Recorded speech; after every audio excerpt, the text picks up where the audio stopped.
normally call look about Miyo twero kelo tieno Anyira wekinen me yore me juego team Gero I ot magi luone gender based violence GBV aneno mon magi aki organization magi luone National Women gene now karachel ki gene Miria Matembe Honorable Sarah Opendi when guber ki lok kum lok enemy pat aneno mini gene MP me gene me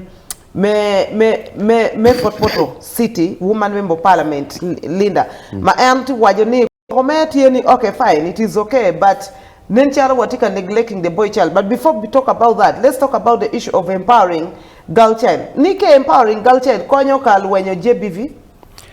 Inero chena ma ana tiyu kwede pat ki chena ma in romo tich kwede. Yes. Ana romo chero I hotel a chama chilinga li piaro iwa bicha li piaro dek. Ero ka ini chero as a mother there's that hard money ni ana chama ali piaro rioni kana chama liwapa na wilo ki mugati a wilo ki gimoni latiana ni ono bedo kini the value of expenditure between a man and a woman varies. While a man will spend without thinking, that woman was spending not take a time latiana ko lotiana ko ene ki wayini ka ini fonyo daga chel ne fonyo lobo ifonyo lobo pingo piem megiwa the mother of this country are the mothers. O weganeno gi moy ken ka o it mecha kwache o jwak bot mege anate wo chibenni wo chene PDM committee kani ana tika poko ne nyukana bedi kin joma miyo tam kimi chen ko bot mege magati chero katimo biachara ino mege montiki chen biachara matitidi.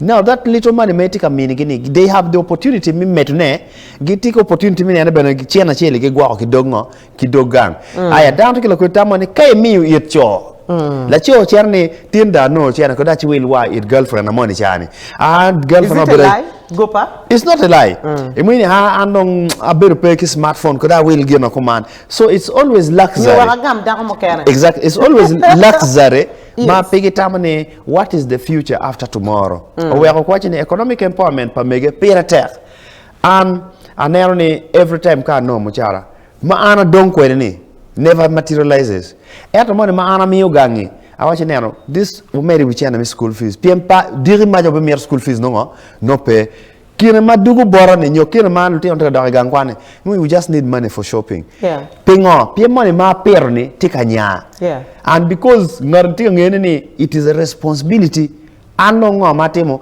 I shift my responsibility to the woman by banking on her but pat kan armo miro pinyo kong ma chiel kong kaki wajani empowering Miyo mteko kilo tieno Anyira kimon in terms of finances ka konyo ge ka kwan kere ni tuwera ka konyo gender based violence kong miro waje kong kwan pa nyako nyope kwan pa nyako kong leading to gender based violence yori maneri kong miro ko dano kon yang kong ka kenyo kong sabe nena ba nyako mo kwano neyo kome neyo chik neyo ngamo mire team there's what we call sexual reproductive health rights ni ana nyako no mira bet kila cho na tike mwagadi ka mira bedo kila ten ono mira nyual matike mwagadi a mira nyual keje putpa mira nyual la cho matike ni twero gwaka ni aramo moko tamma ento kumbeti ketam kong la ten mone u chero no la cho mono mira chene karmi covid o nyual la kwede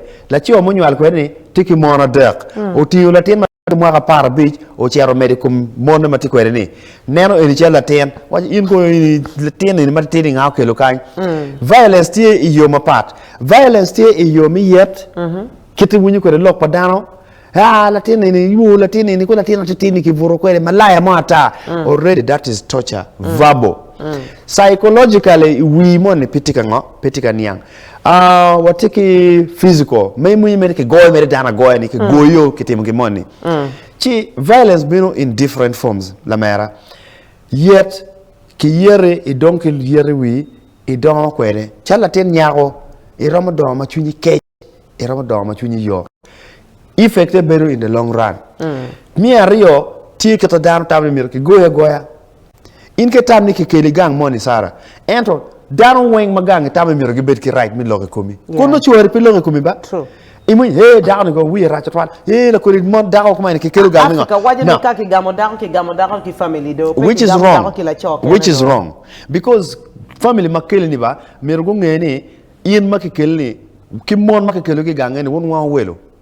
Ana wayi mama na chenjui. Ina joke wachi mama in be kela ina ake ya lero.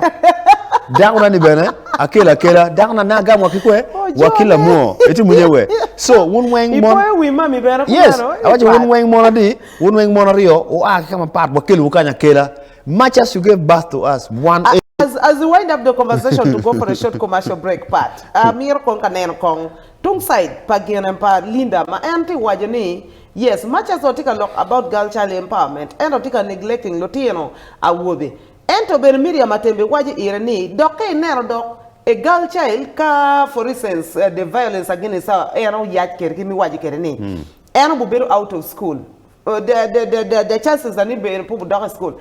And a wobe will impregnate a girl and still he will go back to school. Later take away we need to empower even the boys. Work nyo gingu kong. Your money to make it work a cabin atamani machiek magami Sarah Lamera.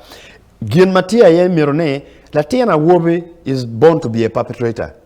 Latina Wobe chill, Ramo Yachkimon Marama Bija Bichel. And Latina Wobe Kinualo and Kinualo new Mir Balbal? No, but it was no Mir Balbal. At Wajane, Kake where ma peke jolo wie. Yes. He becomes a loose thing. Ni Birka and enemy Gimoni ma antica timango, Tima Bear. So Anna Ben Chalo Catalina Wajani, what taming again, they should not be perpetrators of crime. Pigu bedo matika nyayo pero in case of making our sisters suffer. Miro latina wubo ngene ana ake gang makining article megina anben article megina jomon article megi. Kita ana be nyar ke nyapa ngari ni. Ngare mo na budwa ko ci ndiri ko ngo e comme lu megina. Now ka wa Kero kilo eno beru kuma en. A wubi bene ke wajani ne ba nya anyira ma ini nyar ni in bene lu megini tie diri ngare man nyar ge. Then that is going to level the ground.